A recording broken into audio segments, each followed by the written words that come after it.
What is going on, everybody? Back at it again with another YouTube video. And today we are going to be talking about Sixers basketball. Now, as we all know, the Sixers and the NBA are coming back July 31st, and I can't be any more excited than I possibly am about this season coming back. Now, when it first started, I was a little iffy about it, but now I am fully intent on the season coming back, and I can't wait.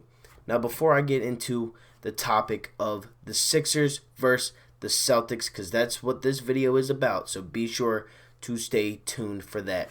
I need you guys to smash that like button, hit that subscribe button so we can grow the channel out. We are on the road to 1,000 subscribers, and we just hit 500. And again, if you haven't already seen it, thank you guys so much for 500 subs. Now, to get into the video, Sixers versus Celtics goes very far back with the history of the two teams. Obviously, the Celtics are probably the most storied franchise besides the Lakers in NBA history. They have 17 championships. They have tons of MVPs, tons of, just great players. Bill Russell, Larry Bird, Paul Pierce, just players like that. And, the Sixers have a very storied franchise as well, with Wilt Chamberlain, Julius Erving, Allen Iverson, and now you have, and the one thing that has always stayed between these two teams, no matter how good or bad they have been, is the rivalry between the cities, between the fans, between the players. We hate each other as sports fans, as teams, and as cities. We just don't like Boston. Not a lot of people do, but when it comes down to Celtics versus Sixers in a 7-game series, there is nothing better than it, and I love it. I am here for it. And I do think that the Sixers and the Celtics could meet up potentially in the first round, whether it's a 4-5 matchup, a 6-3 matchup, or maybe in the second round. I definitely see Sixers versus Celtics in this playoff format. And now I am going to get into the thoughts and my opinions on whether I think the Sixers are going to come out on top. Do I think that they will come out on top? And just how I feel like the series will go. Now, again, as I was just saying, the Sixers versus Celtics has always been a very rich history. They have seen many fights. They have seen many, they have seen each other a lot in the playoffs. Currently, 2 years ago in 2017, when the Sixers lost to the Celtics in 5 games, in TD Garden. Obviously, the Sixers were a very young team. We still are very young, but they did get outcoached as well as outplayed. Brad Stevens is a great coach. Yes, some people say he's a little overrated because he hasn't won anything. But besides all that, he is a great coach. He knows how to beat the 76ers. He's done it multiple times in his career. Brett Brown, on the other hand, is not a very good coach. We've seen that multiple times. Brett is not that good of a coach. We know that. As Sixers fans, we know that. And around the NBA, you can really tell that the Sixers don't have the coaching abilities that the Celtics do. Now we go into the season series. The Sixers won this season series 3-1 this year. We didn't win last year where we actually lost 3-1, but we did make it just as far as them in the playoffs, probably because we didn't see each other, and we did end up playing the defending champions, or what would be the defending champions last season with Kawhi Leonard and the Raptors. We were the only team to take them to 7 games. I do think our starting lineup, and I did say in the beginning of the season that our lineup this year was better and deeper than last year. I take that back. I think that last year's lineup was 1,000 times better than it was this year. We are missing that one player, and that player is Jimmy Butler and even J.J. Redick.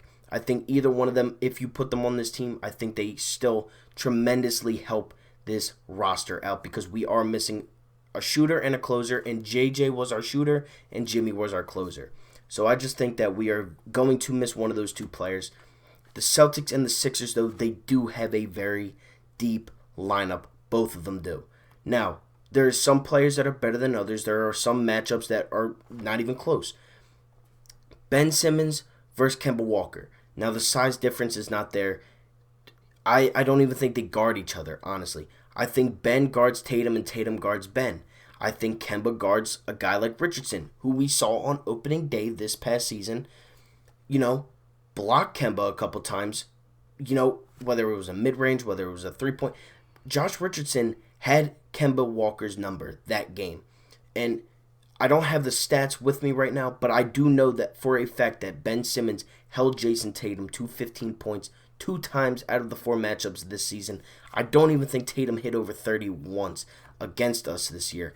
And that is because of Ben Simmons' great defensive ability, getting his hand on the ball, deflecting it, and just being able to play and guard against every position on the court, no matter who it is. He's a 6'10 point guard who can guard point guard, shooting guard, small forward, power forward, center. He could really do that because he is that good, especially at defense. Now you go to shooting guard, you got Jaylen Brown on the Celtics, you got Marcus Smart, whoever you want to plug into there. You obviously have, Tobias Harris probably guarding whoever the shooting guard is because of Ben Simmons guarding Tatum, who is their small forward or even their power forward because of Gordon Hayward. Now, the center position is not even close. You have Daniel Tice versus Joel Embiid. Joel Embiid is owning that matchup every single time. We've seen it before. We've seen Joel Embiid absolutely own Daniel Tice. We've seen him block him off the backboard. We've seen him own him in the TD Garden to save the game, to basically put it out of reach. Joel Embiid is just an absolute... He's the best center in the league to me. He's always been... Since he has really stepped foot and become an all-star, he is the best center in the NBA. No ifs, ands, or buts about it. Now, you do have the powered forward position with Al Horford, which I don't even know if Al Horford starts for us this playoff run. I could be completely wrong, but I'm pretty sure the 2 lineups are Kemba, Jaylen Brown, Jason Tatum, or Gordon Hayward. Jason Tatum at the power forward, and then Daniel Tice versus the 6'10 Ben Simmons, 6'6 Josh Richardson, Tobias Harris, Al Horford, and Joel Embiid. That's what it was throughout the 4 games that we played the Celtics this season, and the Sixers did come out on top 3 times out of 4. And I'm pretty sure the one time that we didn't win, I'm pretty sure we were missing either Ben or Joel. With that being said, though, this is a playoffs with no fans, no atmosphere of a playoff game being played. It's going to be a lot different. When we saw these 2 teams match up in the playoffs 2 years ago, we saw absolute domination from, not even Kyrie or Gordon Hayward. Jason Tatum was going off. You had Marcus Morris. You had Horford. You had Baines. You just had, a young Jaylen Brown, Marcus Smart, Terry Rozier. You had a great Celtics team run by a great coach in Brad Stevens. Now, with the bench, I think I don't know too much about the Celtics bench, but I do know a lot about the Sixers bench. And whether you plug in Shake Milton in the starting lineup or Al Horford in the starting lineup, either way, you still have that depth, and you do have a 6-man 100%, whether you put Shake or Al in the starting lineup. You also have Mike Scott. You have Matisse Thybulle. You have Furkan Korkmaz.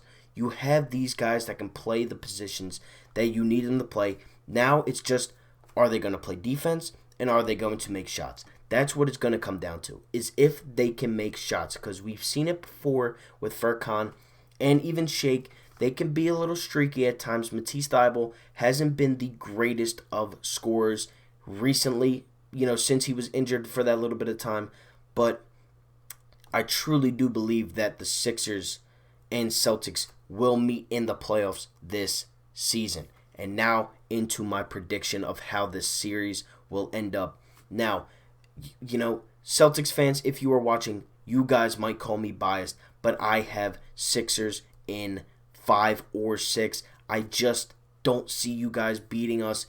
We've beaten you 3 times this season. We were only healthy maybe one of those times that we beat you. We are now in the same boat as you guys. We are healthy. We are younger. I just feel like we are better, and I feel like the main matchup that you guys have to look at as Sixers and Celtics fans watching this video, I feel like the main matchup that you have to look at, and the decision making of my process in the decision that I made is Joel Embiid versus Daniel Tice. It's not the bench. It's not the other starters. It's not even the coaching. It is Daniel Tice versus Joel Embiid. No player on the Celtics roster is stopping Joel without double teaming him, and that means you're going to have either Tobias open, you're going to have Richardson open, and if they are making their shots, then we will win the game. We just need them to win 4 games. It takes 4 games to win. We have no home court. They have no home court. And yes, that does bother me, but we beat them in Boston. So clearly we had their number because we lost to the Warriors on the road. We lost to the Hawks. We lost to just very bad teams, the Magic. We lost to these teams, the Suns. We lost to those teams, but the one team we did beat on the road is Boston. We lost to Milwaukee. We lost to Miami. We lost to Indiana. We lost to those teams on the road, along with the bad ones. But we beat the Celtics on the road when fully healthy. And if all goes as planned, the Sixers and Celtics will both be healthy come playoff time this year. There's only 8 regular season games. If it means to rest a couple guys here and there because you don't want them to get injured for the playoffs, a 3-6 matchup right now means nothing because there are no home stadium fans. So with that being said, I have the Sixers winning this series in 5 or 6 games. I can definitely see it going to a 7th game. A 5-game series is very unlikely. I'm going to go 6 as my final position. Sixers in 6, just as it would be if they were playing in front of fans. I did not see the Sixers losing this series the entire season. And, I'm sure I'll get some hate on this from the Celtics fans. But I just think that the Sixers were and are the better team this season, especially against head-to-head matchups. You have an elite defender in Ben Simmons. You have an elite player in Joel Embiid being guarded by a guy like Daniel Tice. So that is just my opinion on this whole rivalry. I have much respect to Brad Stevens and the Celtics, as much as it's painfully hard to say that because of me being a diehard Sixers fan. They are a great franchise just throughout their entire history. They have always been able to win. But I do think that the Sixers will come out on top in this series. Let me know what you guys think down below. Like, comment, and subscribe. Most importantly, we are on the grind to 1,000 subscribers. The dream would be to hit 1K right before the NBA season picks back up. That would be the perfect scenario. But we are going to work 1 subscriber at a time. So make sure you guys hit that like button. Comment down below who do you think will win this series, and leave a subscribe. Thank you all for watching, and I'm out. Peace.